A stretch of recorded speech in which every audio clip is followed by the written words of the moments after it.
Bonjour. Coucou tout le monde. Bonjour. Si vous voulez, vous pouvez allumer votre caméra.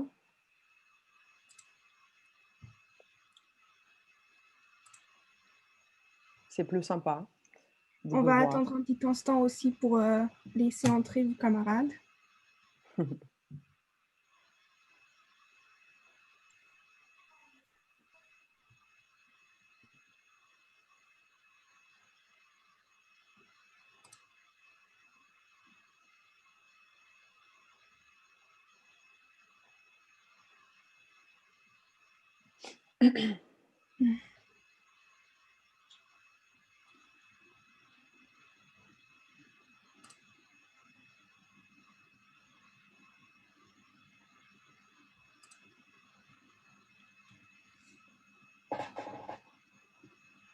Bonjour à ceux qui viennent de rentrer.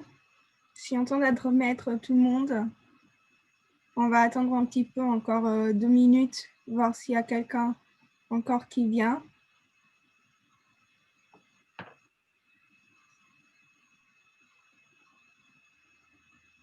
Est-ce que tout le monde m'entend bien? Pour ma part, oui. Bonjour. Bonjour. Bonjour. Oui. Si vous voulez allumer vos caméras pour que ça soit plus gentil aussi. C'est plus sympa.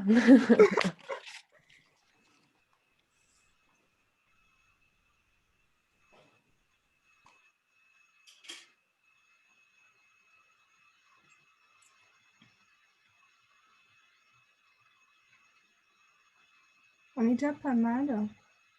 On attend encore un petit instant parce que j'ai encore du monde qui rentre.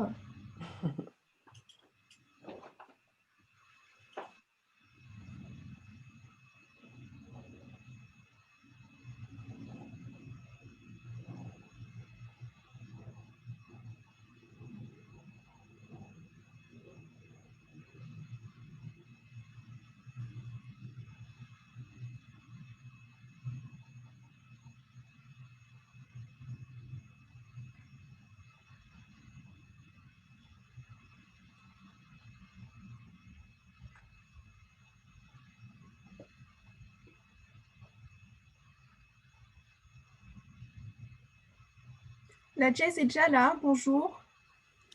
Bonjour. Bonjour. La maman d'Anaïs. Mafalda e Patrícia. Voilà. Ah, je vois pas Patrice. Olá. Olá. Bonjour. Bonjour. Moitié portugais, moitié français, comme d'hab.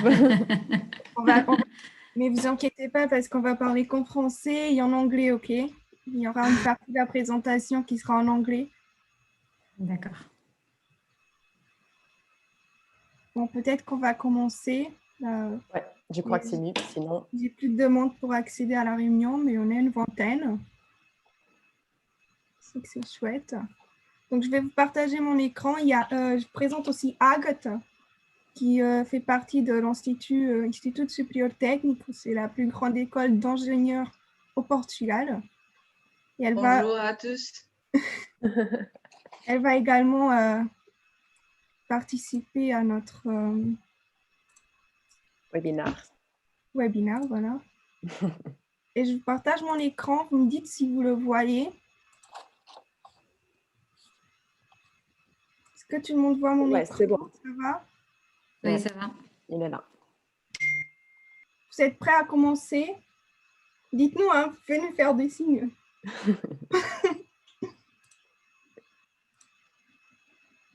Ouais, c'est bon. On peut commencer? Oui, pour moi, oui. Donc, bonjour à tous et à toutes. Je crois que c'est plus de femmes aujourd'hui. Je vois pas mal de noms portugais, donc olá. Je suis Joana, je suis à Cap Magena depuis juillet 2020 et avec ma collègue Alexandra, nous représentons bien sûr l'association Cap Magena, la plus grande association de jeunes lusophones et lusophiles et lusophones en France. En fait, tout ce qui est la communauté portugaise des jeunes, nous sommes là. L'association Cap Magena opère dans 4 grands domaines d'action, à savoir dans la culture la citoyenneté, la promotion de la langue portugaise et on a aussi un département des stages et de l'emploi. Alexandra, tu peux avancer? Oui. Ouais, c'est bon. En ce qui concerne la culture, je peux vous donner l'exemple de la soirée de gala dont vous avez peut-être entendu parler déjà, parce qu'on offre des prix aux meilleurs lycéens. C'est où nous célébrons la République portugaise. En matière de citoyenneté, Cap Magena a par exemple des actions d'appel au vote et la célèbre action sécurité.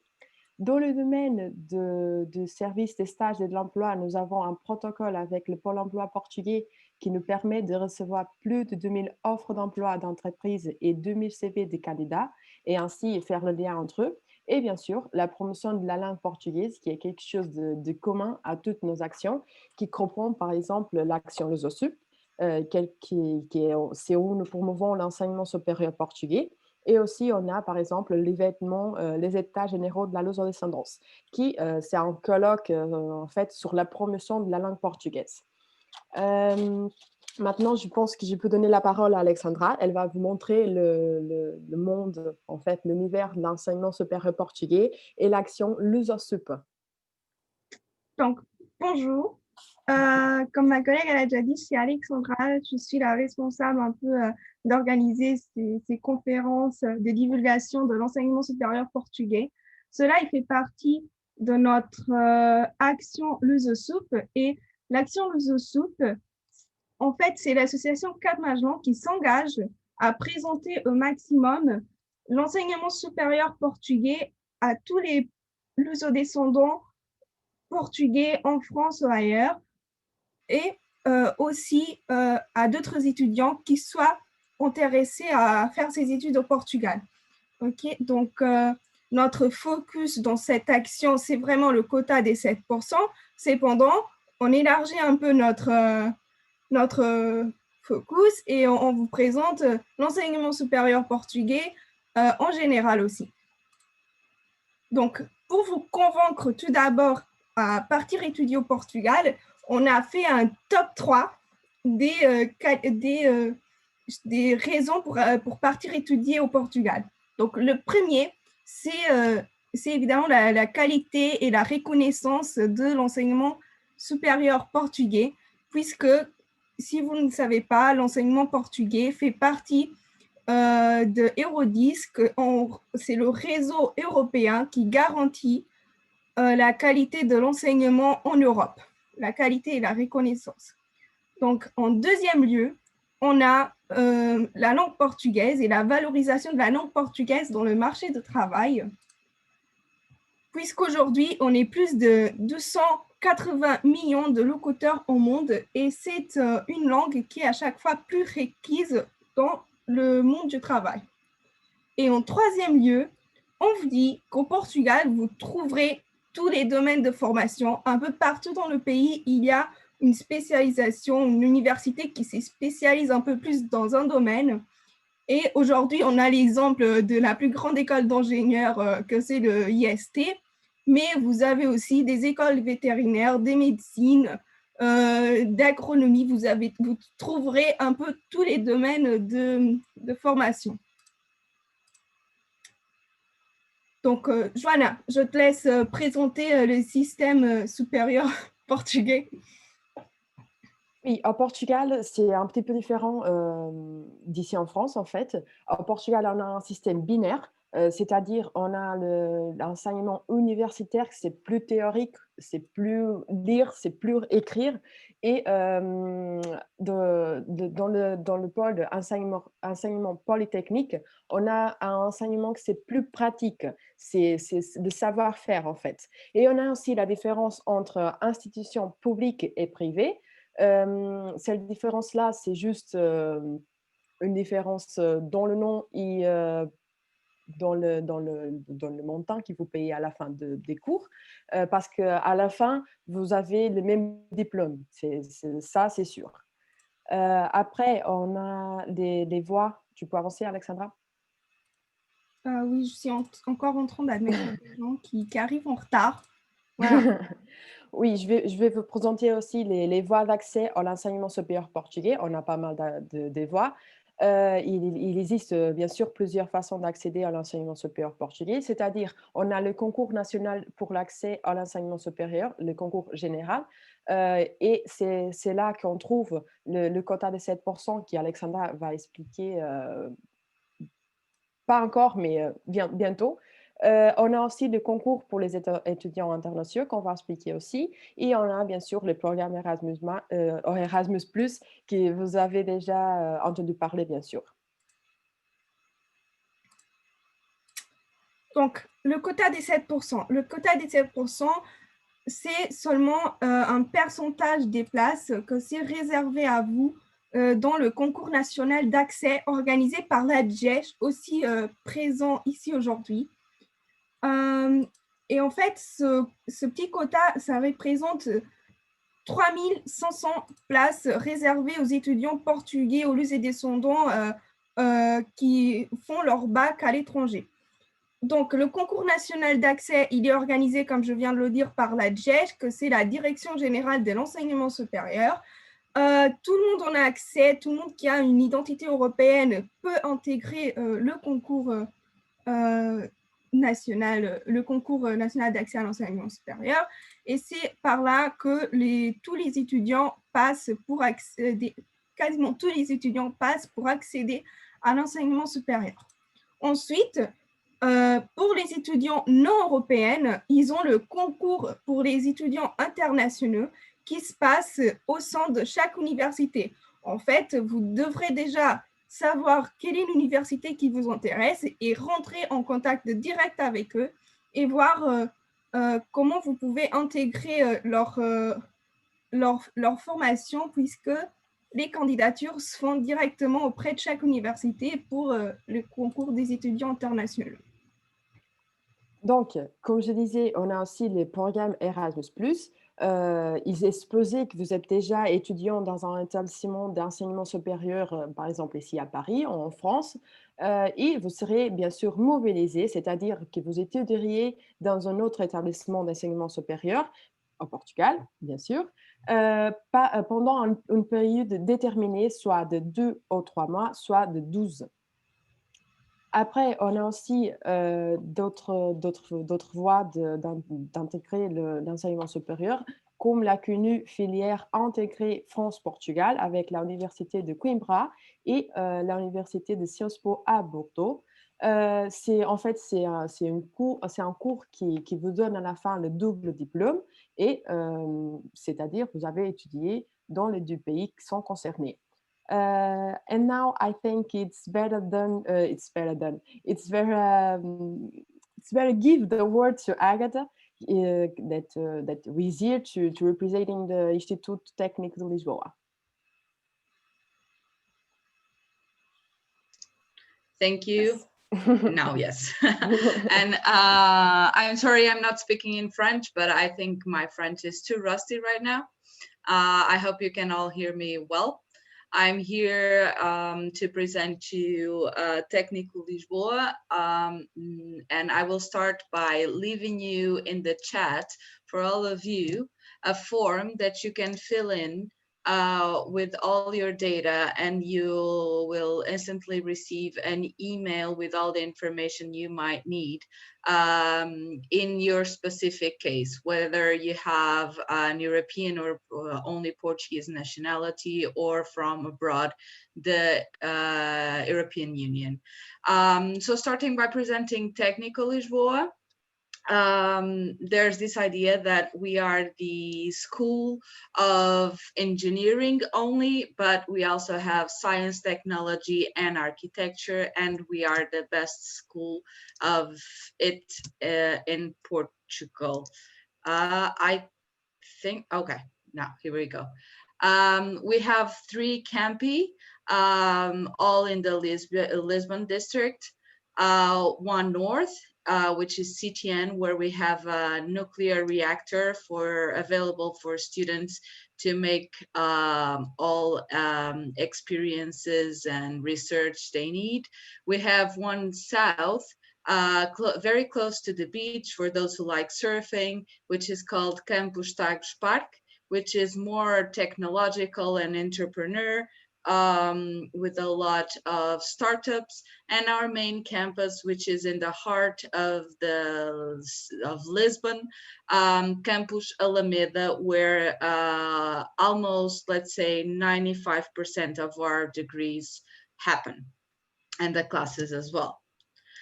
I'm having a lot of trouble passing the slides. Okay, as I was telling you, Técnico Lisboa is very well ranked. Well, rankings are rankings. We can always choose whichever rankings we would like to make us look good, but we tried to be fair to ourselves and to our audience, and choose not only European but worldwide rankings, where you can see we are very well positioned. And it's important for you to know that students wanting to study engineering, architecture, science and technology in Portugal, the highest majority chooses Técnico Lisboa as the first option. More than that, we are very happy to have very relevant alumni in our society, not only the society in Portugal, but abroad. Let me just point out one of the things that makes me proud as a woman, and as we are here gathered and we are the majority women here, which is our one and only first Prime Minister that was a woman, was a technical alumni. She graduated from our school, which was Maria de Lourdes Pintasilgo. As you can see, and as Joana and Alexandra had already the opportunity to tell you, and I will not lose a lot of time here, we also offer a lot of double degrees courses. I can tell you just with France, we have agreements for double degrees with Paris Tech, with Grenoble, for instance, with Supaero in aeronautics, which is very attractive to some students. And also around the world, we have a lot of degrees, double degrees, which allows a technical student to have several worldwide markets open. Again, okay. Technical, now it went too much, but we are starting to change how we lecture at Technico, because it's not only science and technology that matters. So we are introducing from next year on, from September on, a new methodology in teaching, which will comprehend as well social sciences, entrepreneurship, and so on, in all the degrees we offer. Here I can see that mainly you are interested in bachelor, so called in Portugal licenciaturas. So after your baccalaureate, you come to Portugal and you do your licenciatura with us. This is the example that all of the degrees we have, from the most classical engineering programs to the most updated ones, like physics and aeronauticals. If you want to pursue your studies later on, and let me tell you before that the licenciatura, the bachelor, will last for 3 years. After that, you can pursue your master degree, which we offer over 28 programs in, which can complement or not, or can be totally different from the bachelor degree you took. Again, we go from industrial management to pharmaceutical engineering, to the classical informatics or chemical. if you still want to study more, we have PhD programs. And all of this here, you can see that you can do it together with the best schools of technology and engineering in the world. I think you all know MIT, you all know Austin, Lausanne. So for instance, this is all also very attractive to an engineering and technology student. One thing that everybody has to think nowadays is, what about when I finish my degree? How easy will it be for me to find a job? Well, I can tell you that all our students have a job when finishing their degree, and most of them have a job even before ending their degree, which is amazing. At Technico, we are also very, very entrepreneurial. These are some examples of the over 50 spin-off that Technico has helped to create as well. Okay. Which I can tell you that we have unicorns already. I mean, startups that became unicorns since just like Talkdesk and Unbubble. So all these people you can see here were our students. I would like just to point out two relevant examples, which is Rodrigo Carvalho. He was our student, and he is Brazilian and came to study to Technico, and he studied aerospace engineering, and right now he's just working with somebody that nobody knows, which is Michelle Obama. Another example is also Samuel that is working currently with Melinda and Bill Gates, somebody that is very well known in our society. We have a lot of projects that have impact in our society. For instance, robots that help children with cancer in hospitals, which is very kind to our heart, this project. Students are also attracted to us and drawn to come to Technico because we have a lot of activities, from study groups to parties and workshops, and we have rooms for studies 24/7 throughout the year. This is the team from the admissions office, which will be very happy to help you in any way you might need, and take care of all your doubts. And here are all our contacts. May you need any further information or contact us. We will be very glad to help you in any way. Thank you for your attention. Thank you, Agatha. Vas-y. Il nous reste 2 minutes de conversation. Zoom, il va nous couper. Ouais. Donc, est-ce que d'abord, je voulais aussi remercier Jess de sa présence, Agatha, Institut supérieur technique, et Catherine, qui est aussi dans le public, qui nous a beaucoup aidé pour qu'on soit là présent aujourd'hui. Donc, je voulais aussi lui laisser un petit mot. Et est-ce que vous avez des questions? Il nous reste 2 minutes, mais vous pouvez toujours nous contacter à nous, à IST, à Jess. Donc, si vous avez des questions, c'est le moment. Il y avait Caroline qui m'a demandé si avoir un arrière-grand-père portugais est il considéré comme luso-descendance. On peut laisser peut-être Patricia ou Mafalda répondre. Oui, je vais parler en français, je vais essayer. Il y a longtemps que je ne parle pas. Je voulais vous remercier l'invitation. C'est la première fois qu'on est présent et remercier votre travail qui nous aide beaucoup aussi, passer toute l'information. J'ai laissé l'adresse du site pour consulter de Jess. Et oui, si vous avez un grand-père, vous pouvez présenter la candidature avec le contingent spécial pour immigrants. Oui, c'est possible. Donc, ça va terminer, mais vous pouvez toujours nous contacter au Cap Magellan aussi. Et si vous avez besoin de notre aide, vous pouvez nous envoyer les emails de tous les intéressés pour aider à répondre, si vous voulez, d'accord?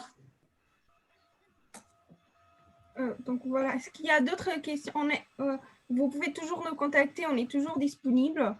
L'année dernière, on a déjà accompagné beaucoup d'étudiants pour faire leur candidature à l'enseignement supérieur. Et n'hésitez pas à vous faire votre retour. Sophia, vous allez dire quelque chose? Yes, I have questions about how to make the equivalence between the grades that they have here in France and then for provas específicas em Portugal. Como é que se faz essa equivalência? Por exemplo, um aluno que tem aqui uma nota, pois como é que corresponde em termos de provas específicas? Portanto, et comment... Alors, pour faire, je vais vous répondre en français, pour faire l'équivalence sur le site de la JEJ, il y a un cadre où il y a toutes les équivalences. Nous aussi, on l'a mis sur notre site, de plus facile accès, on trouve, puisque c'est plus clair pour les étudiants. C'est vraiment les épreuves qui font l'équivalence avec lesquelles. Vraiment les épreuves portugaises avec les épreuves françaises et qu'elles font équivalence l'une avec l'autre. Donc, ensuite,